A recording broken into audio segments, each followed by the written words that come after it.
everyone, it's Louise with louisemckayart, and welcome to my channel. I'm here today to do a paint skin, and I'm going to be doing it for this really pretty little wood board. And my idea here is I'm going to do a swipe that'll hopefully fit on here and maybe kind of angle up into the handle a little bit. And yeah, so I've got this color combination I've been playing with today. I've fallen in love with it. It's only 4 colors. My question is, how am I going to swipe this? This is the right size, but it's going to stretch. If I go much bigger, it's going to be too big. Okay, so I'm going to do this. So I'm going to lay down a pillow. And I'm debating whether to lay the paint on here or just drizzle it down on the pillow. I'm laying the colors on here. Okay, let me just get going. This is ridiculous. I don't need a whole lot. So this is my pillow paint, and it is the Glidden 6011N that I'm using here. And I'm going to skip ahead to the final lay of the pillow down. Put down a boatload. Okay, that's probably all I need. All right, so I got my cell activator, my Australian. Lay down the white. And I have Australian because I just have so much of it. I just got to use it up. This is titanium white. And I have a really good cell activator recipe. It's video 141 if you want to see how I make it, what the recipe is. It's an 8-minute video. It's definitely worth your while if you're looking for an alternative to Australian. It works fantastic.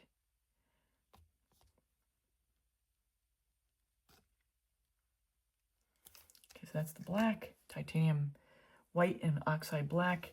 This is a combination of pearl sky blue and golden phthalo green blue shade.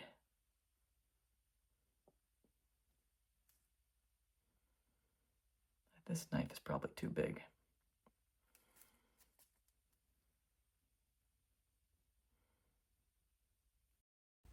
So everyone, for the rest of this laying down the colors, I'm going to flash up the colors with the actual photos from the paints I use to make it really easy to see. And I want to cover something else because, truth be told, during this section, I was regaling a story from Facebook with an encounter with a certain Facebook page, and I decided, you know what, I probably better not share that. So I'm going to share something probably a lot more pertinent for what we're talking about here. So recently, I've had a lot of people asking me why their paints are turning pastel. And even as of today, this morning, I had 2 people asking the question, can I use my pillow paint for my pouring medium? And the answer is a huge no. And for those of you who have seen the movie, Oh Brother, Where Art Thou? You will get this. Do not use pillow paint for your pouring medium.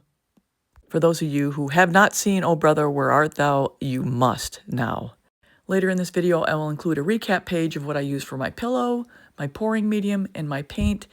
And there's no magic here. The pouring medium paint has to be a paint that does not already have color in it from the manufacturer. It has to be a base 3 or a base C paint, which means there's no additives.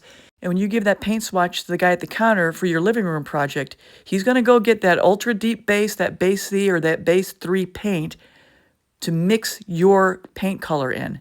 And that's exactly what you're doing when you add your paint color to that base 3 or base C paint. All right, here we go. Let's give it a swipe. So as I'm swiping here, I have the palette knife tilted up on just a slight angle so that I don't get pillow paint falling over the top of the palette knife there.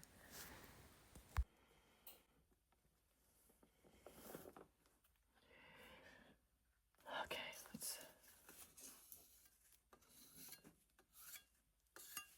hopefully some of this will come up. So I'm going to blow into this with a straw just to try to help some of the cells pop up here. And I'm going to talk a little bit more about paints in a minute.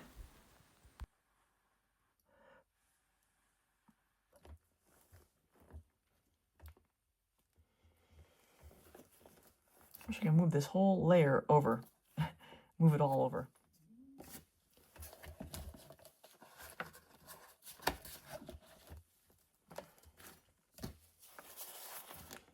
Wow.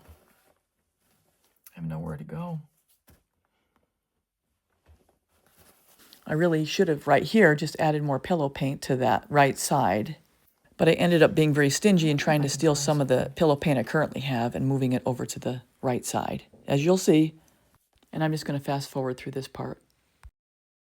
So another tip about purchasing your base 3 or your base C paint, just take it from the shelf to the checkout stand. You don't want to go to the counter because that person there at the counter is going to tell you you need to add color to it, which you will when you get home to mix your paints together. So make your life easy and just go straight to the checkout stand with it.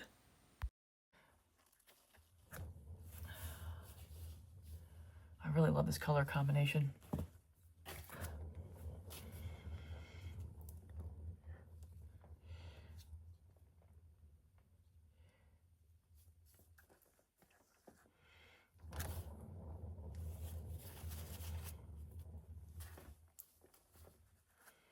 I'm going to stop with that. Okay, so this is where we are in this one. I'm going to do another one.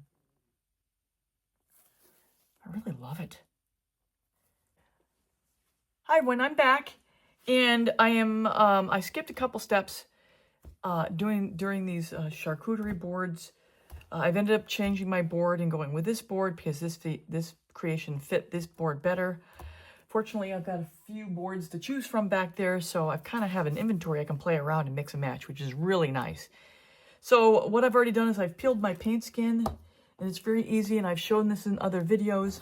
When you have the silicone mat, and after it's dried, maybe 4 days, you just pick up one end of it that's on the mat.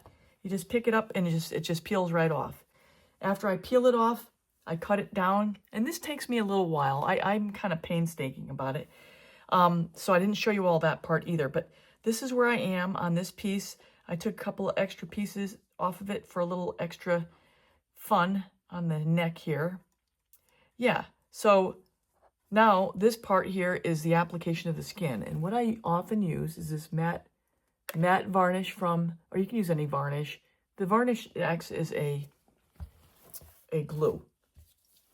So I'm going to just apply some of the varnish to the big piece here, get the ends down, and with the intention of here, I'm ultimately going to be resining this. So let's get started.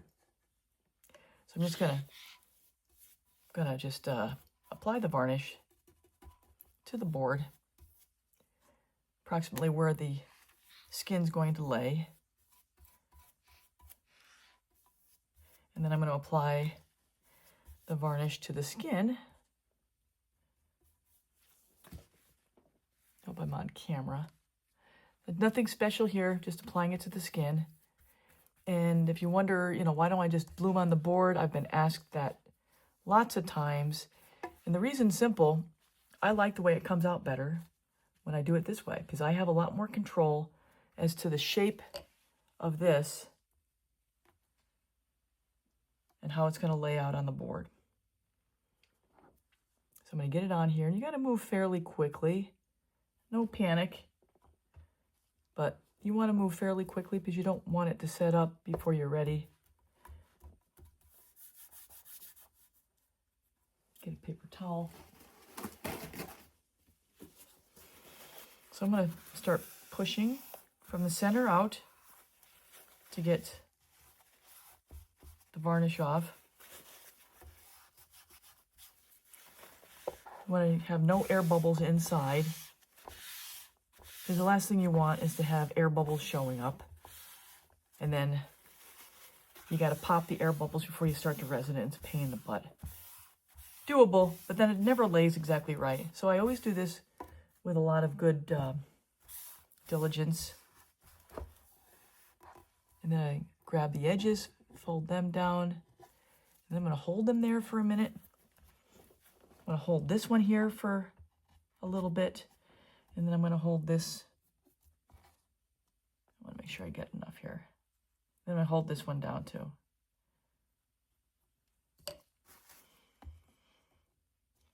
Squeeze out the varnish. Hold down, hold down. And if it doesn't fully secure, the first time you can always come back and give it another application. It's pretty forgiving. So that's all I do here. I'm gonna just hold on to that. I'm going to shut off the camera here in a second, and I'll be back after I get the full skins applied. You can see what I've got before I go to resin. And I may or may not show resin, I don't know. I just try to be mindful of keeping my videos manageable and fairly user-friendly to watch. Okay, so with that, I'm going to sign off, and I'll be back when I'm finished. All right, everybody, I'm back, and this is where we are, and it's still drying. So what I'm going to have to do is I'm going to have to tape off the back, because I forgot to do that, before I get ready to resin this. And then I'll be resining this probably tomorrow, and we'll have a brand new, nice wood board. Okay, I'll be back for the final reveal. So here's the recipe I use for the bloom technique, and I always go by the numbers because the numbers are non-mistakable. So everyone, that's a wrap, and here are a couple of the food grade options I use to finish off all of my wood boards. And now here is the final resined results. And stay to the end because I have a sneaky peek of a lovely Lazy Susan I've created using a different Lazy Susan with coasters that match this color palette. So I hope you enjoyed this tutorial, and if you're new here, please consider subscribing, hitting the bell and all. You'll get all my latest art tutorials. I work a lot with functional art.